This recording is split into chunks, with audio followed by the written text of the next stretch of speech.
boleh berdiri di tempat ini semua karena kemurahan Tuhan.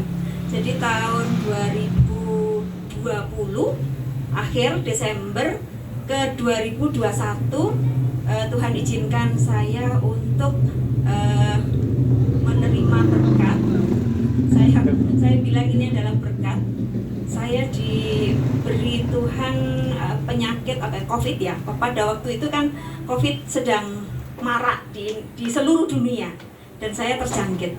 Dan apa namanya kalau namanya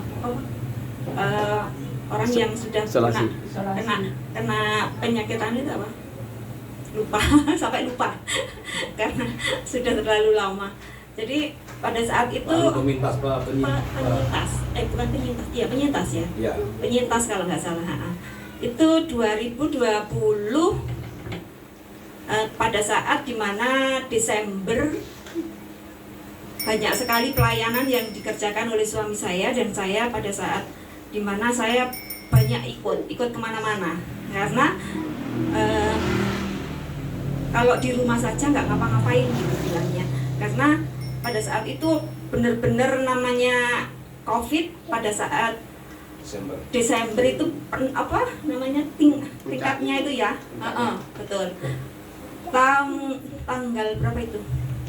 13 ya. 13 itu mulai 13 ya. Kita di 13 kita melayani di Sentong di tiga tempat ya. Tiga tempat. Hari Minggu itu kita tiga tempat loh Ibu. Tiga tempat pada saat pulang dari Ampel Gading ya. Ampel Gading itu saya sudah mulai terasa nggak nyaman badan, seperti orang flu. Jadi badannya greges karena baju saya juga tipis. Akhirnya Pak Prayogo punya jas, pakai jasnya sampai rumah mandi,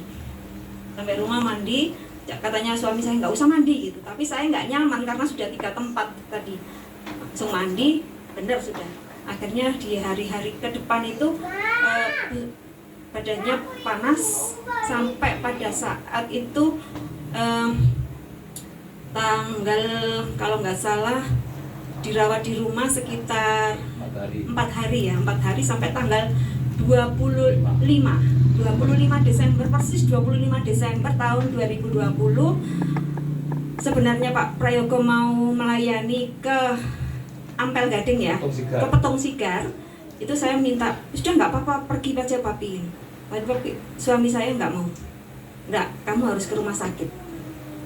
Tapi pikiran saya gini, kalau di rumah sakit saya sendiri, saya akan diisolasi, saya nggak ada temennya. Itu yang terjadi dalam pikiran saya. Jadi ketakutan itu yang membuat saya jadi tambah turun, imunnya tambah turun. Itu yang terjadi.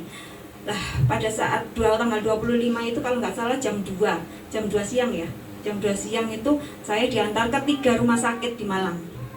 Tidak ada yang menerima, ditolak semua. Rumah sakit UB, karena saya juga bekerja di UB, tapi ditolak. Lalu rumah sakit Lavalet ditolak juga, rumah sakit UMM ditolak juga karena saturasi saya oksigen itu tinggal 76. Kalau sudah 76 artinya sesek di badan saya ini, di paru-paru saya tidak bisa bernapas dengan baik, harus pakai oksigen. Itu yang terjadi. Dan pada saat itu akhirnya yang bisa menerima saya adalah rumah sakit Marsudi Waluyo di Singosari. Saya merasa juga pada saat itu wah enak, sudah ada rumah sakit gitu ya.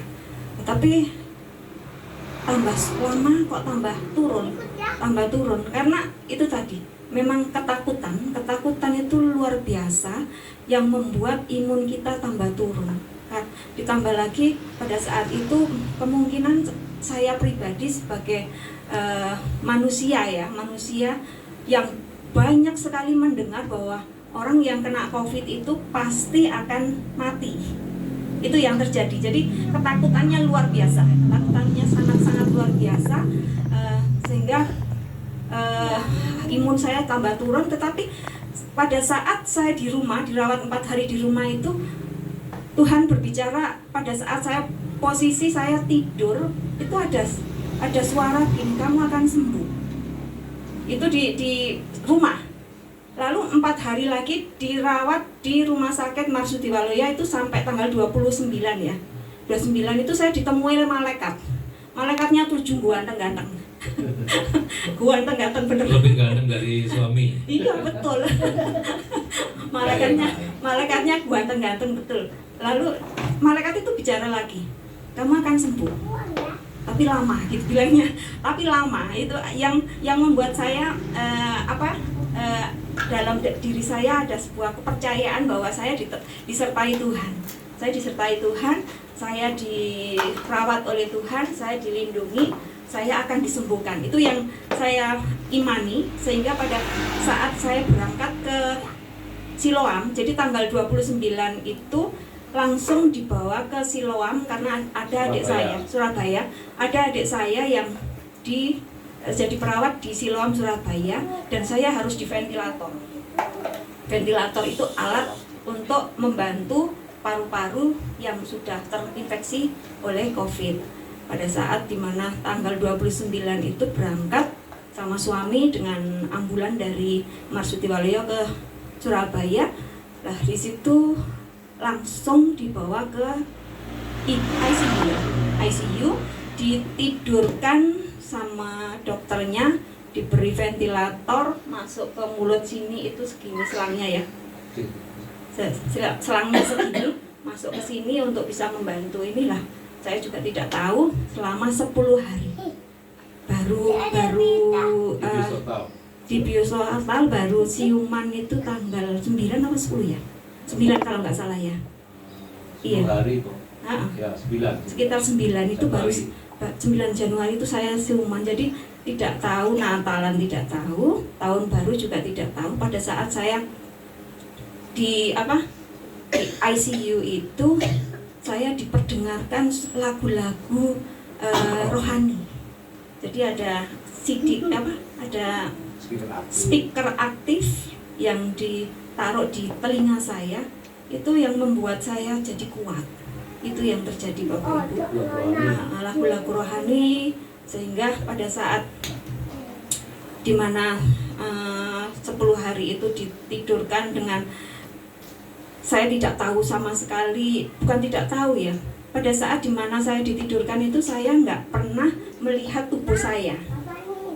Jadi saya merasa saya pergi kemana-mana itu dengan tubuh saya.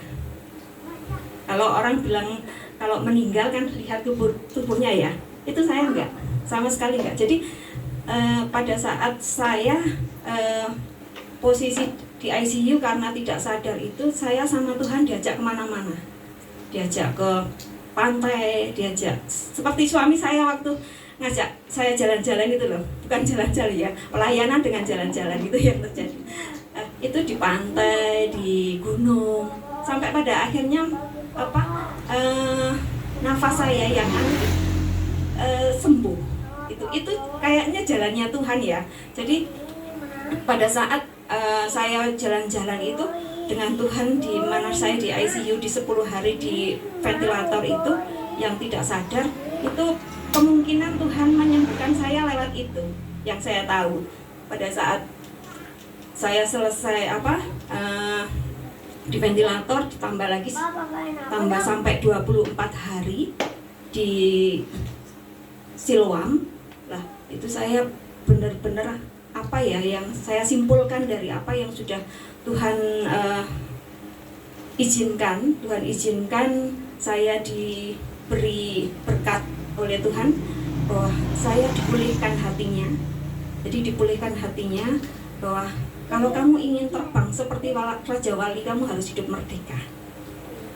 Karena pada saat tahun 2009, kalau boleh saya bercerita, bahwa ada masalah di dalam kehidupan keluarga kami. 2009 itu hampir saya bercerai dengan suami. Nah, itu di situ saya masih menyimpan kepahitan.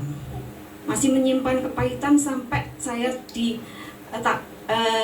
diizinkan Tuhan untuk COVID itu. Lalu Tuhan bilang, kalau kamu ingin terbang seperti Raja Wali, jangan miliki kepahitan, kamu harus hidup merdeka. Itu yang terjadi. Lalu yang kedua, bahwa saya masih Tuhan izinkan untuk bisa mendampingi suami saya menjadi berkat bagi banyak orang. Itu yang saya simpulkan dari apa yang sudah saya alami di dalam kehidupan saya, bahwa memang Tuhan luar biasa, Bapak Ibu. Jadi kalau memang sampai saat ini Tuhan izinkan saya untuk bisa ada di tempat ini, semua karena anugerah Tuhan, kemurahan Tuhan. Karena saya melihat waktu di ICU itu, waktu saya sudah siuman, masih ada 3 hari kalau nggak salah saya masih di ICU, itu bolak-balik lihat kantong orange diproyek, resek gitu. Ada kalau nggak salah ada 8 tempat tidur di situ. Saya di pojokan sini, lalu ada yang bolak-balik itu situ satu. Tetapi saya tuh diberi kesempatan oleh Tuhan, saya diberikan kembali hidup saya, bahwa kamu masih belum selesai, kamu harus bisa mendampingi suamimu untuk bisa terbang menjadi Raja Wali yang merdeka, tidak lagi memiliki kepahitan, hidup berdamai dengan diri sendiri, hidup berdamai dengan Tuhan, hidup berdamai dengan orang lain. Itu yang terjadi Bapak Ibu. Biarlah ini menjadi kesaksian saya bahwa Tuhan itu luar biasa. Tuhan sangat baik. Amin. Terima kasih, Tuhan memberkati.